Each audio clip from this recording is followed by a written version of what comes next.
اهلا بك يا محمد. السلام عليكم ورحمه الله وبركاته. الواحد بيحس بفخر ان العالم افتكرنا خلاص من سنه 1930 بقى في هناك دوله عربيه اسلاميه.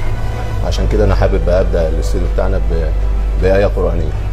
يا ايها الناس انا خلقناكم من ذكر وانثى وجعلناكم شعوبا وقبائل لتعارفوا ان اكرمكم عند الله اتقاكم ان الله عليم خبير.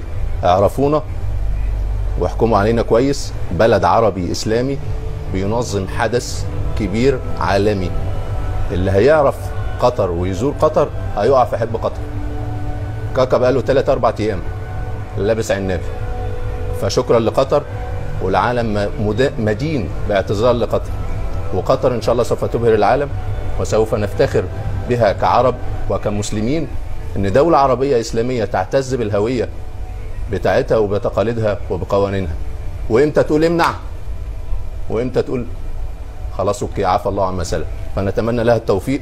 والنبي صلى الله عليه وسلم كان دايما يقول لنا لو اذا شفت حد او عرفت حد ان انت تقول له انت بحبك وادعي له.